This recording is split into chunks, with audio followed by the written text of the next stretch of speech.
What's happening, financial coaches? It's Pete here. Want to talk to you today about presenting to the best possible level possible. And that is being a good speaker. Now, I bring this up because if you just create content on a regular basis, you will improve as a presenter over time. However, that does not necessarily mean you are a good speaker or presenter.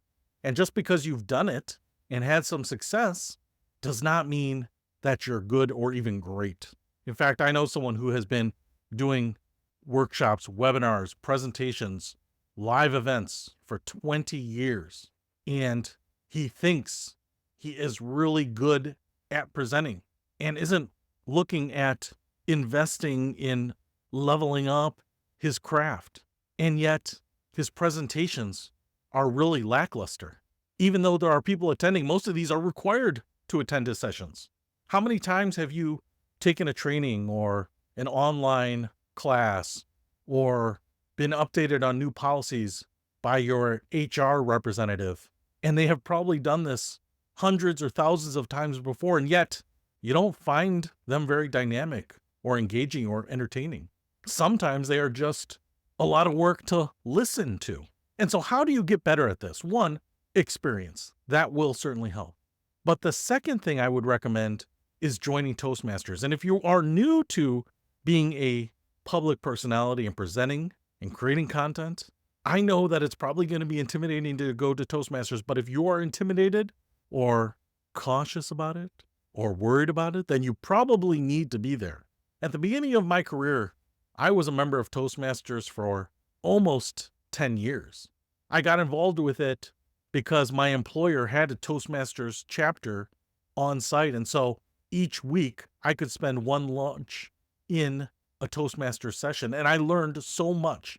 Toastmasters is solely focused on making people better speakers.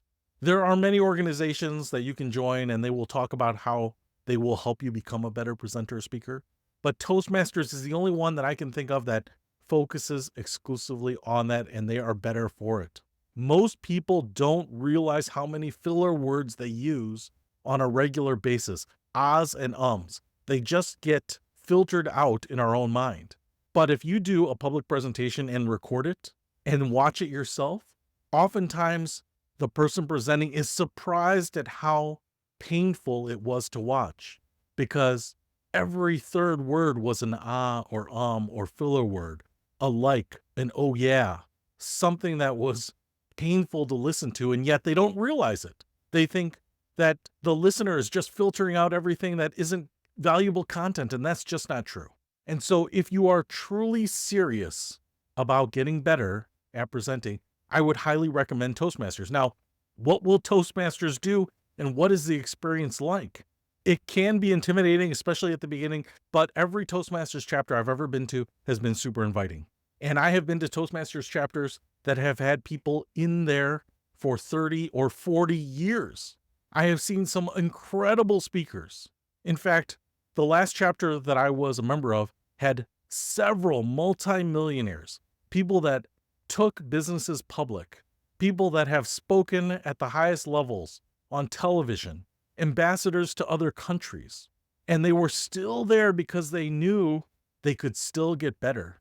And so it can be intimidating when you go to some of these meetings and some of these people give speeches that are just unbelievably good.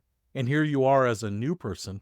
But don't be intimidated by that. Everyone there is trying to help you get better. Everyone there started at virtually the same place. But what they will do is they will have you speak. And there will be a person that will count your ahs and your ums and your filler words.